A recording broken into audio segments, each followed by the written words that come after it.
तत्तेनुकंपां सुसमीक्षमाणः।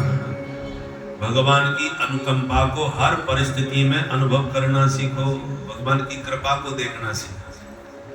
ईक्षमाणा माने देखना, ईक्षण माने देखना। केवल ईक्षमाणा नहीं कहा, समीक्षमाणा भी नहीं कहा, सुसमीक्षमाणा। सु और सम दो उपसर्ग लगाए। मतलब विपत्ति काल में भी, संकट काल में भी, जीवन की विषमतम परिस्थितियों में भी भगवान की कृपा का अनुभव होना चाहिए। कहना बहुत सरल है, बात थोड़ी टेढ़ी है। अनुकूलता में तो सब भगवान की कृपा मान लेते हैं, प्रतिकूलता में कृपा मानना बहुत कठिन काम है। एक राजा का मंत्री था, बड़ा धर्मनिष्ठ था, भगवत भक्त था, हमेशा कहता था भगवान जो करते हैं बढ़िया ही करते हैं।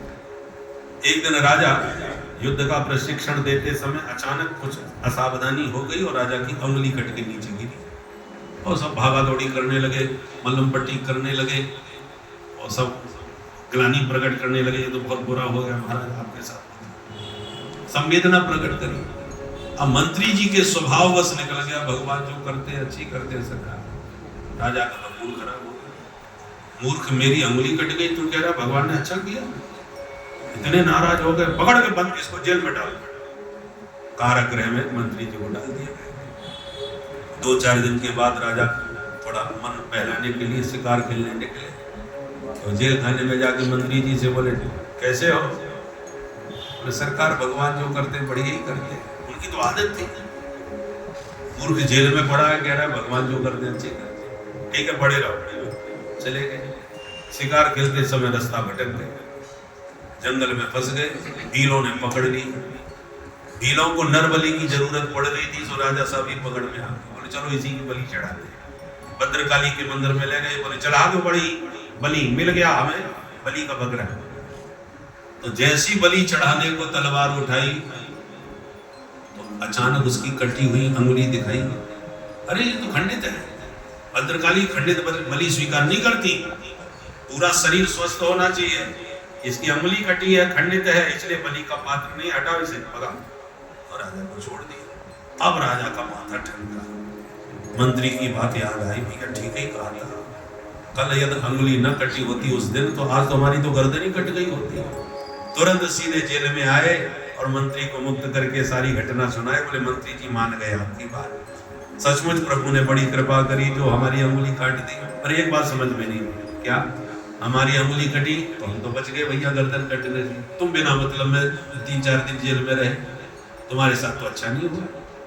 मंत्री जी बोले नहीं सरकार हम पर भी बड़ी कृपा है। क्या हुई?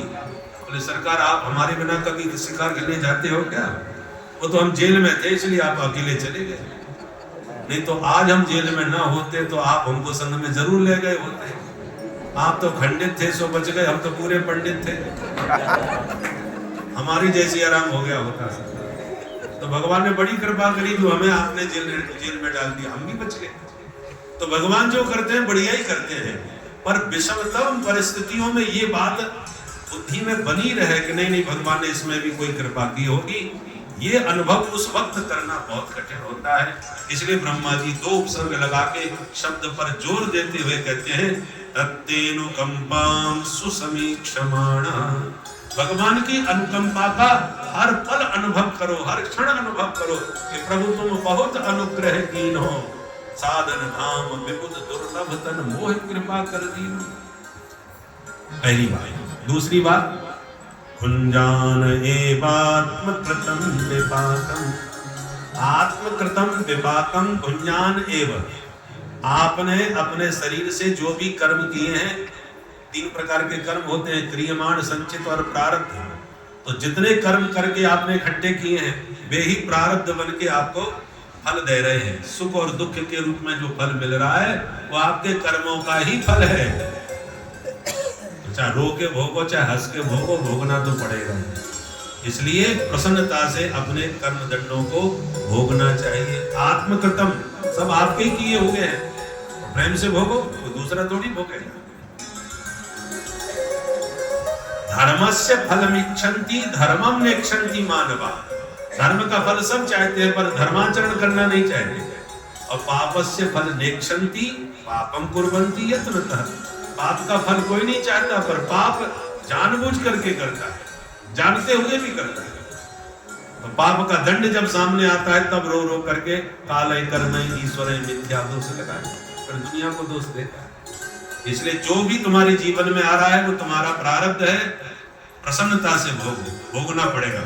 अवश्य में भोक्तव्यम कृतम कर्म सुभाषितम्।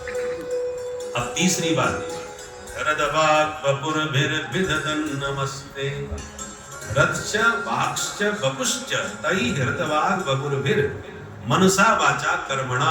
तीनों से एक होकर जिसने प्रभु को प्रणाम करना सीख लिया। हम लोग प्रणाम तो करते हैं और मन कुछ सोच रहा है, तन कुछ कर रहा है, क्रिया कुछ हो रही है। ऐसे नहीं, तीनों से एक भगवान को प्रणाम करें और तन से भी मन से भी चिंतन से निरंतर भगवान मन तीनों से एक होकर प्रणाम करें। ये तीन बातें यदि जीवन में आप उतार लें तो सब मुक्ति पदे दाय भाग, वो जीव भगवान के मुक्ति पद का अधिकारी हो जाता है। बेटा बाप की बात ईमानदारी से मानता रहे, पिता को प्रसन्न करता रहे, उनकी सेवा करता रहे, उनकी आज्ञा में चलता रहे, तो पिता की सारी संपत्ति पुत्र को अपने आप प्राप्त हो जाएगी। उसे मांगना नहीं पड़ेगा, कुछ करना नहीं पड़ेगा। परंतु पिता की आज्ञा के विरुद्ध चलेगा, उटपटांग काम करेगा, तो हो सकता है संपत्ति से निष्कासित कर दिया जाए पिता के द्वारा। भगवान जगत पिता हैं, हमारे भी पिता हैं। अब भगवान की संपत्ति क्या है? मोक्ष संपदा है भगवान की, परम पद भगवान का। अब पिता की संपत्ति का तो दाय भाग होता है, बेटा उत्तराधिकारी होता है। यदि हम केवल परमात्मा की बताई हुई आज्ञा में चलें, श्रुति स्मृति भगवान की आज्ञा है, उस आज्ञा के अनुसार हमारा आचरण होगा तो मुक्ति मांगना नहीं पड़ेगी, अपने आप ही हम भगवान के उस परम पद के और मुक्ति पद के अधिकारी हो ही जाएंगे, क्योंकि वो हमारे पिता हैं। बस आज्ञा में चलना हमारा काम है। बोलो राधे राधे। अब भक्त लोगों को मुक्ति जरा पसंद नहीं आती, वो तो कहते हैं जन्म जन्म रति नाम पद, तो मुक्ति पद का वो दूसरा अर्थ करते हैं। बोले जिनके पद में मुक्ति का वास है, ऐसे प्रभु के पादारविंद की प्राप्ति उन भक्तों को हो जाती है जो ये तीन सूत्रों को जीवन में उतार देते हैं। मुक्ति पदे सदाय भाग, जिनके पद में मुक्ति है, ऐसे पदारविंद की प्राप्ति उन भक्तों को हो जाती है। इस प्रकार से बहुत लंबी चौड़ी दिव्य स्तुति ब्रह्मा जी की है, और भगवान बात नहीं कर रहे। कोई अधिकारी आपको डांट फटकार दे तो ज्यादा खतरा नहीं है, और चुप हो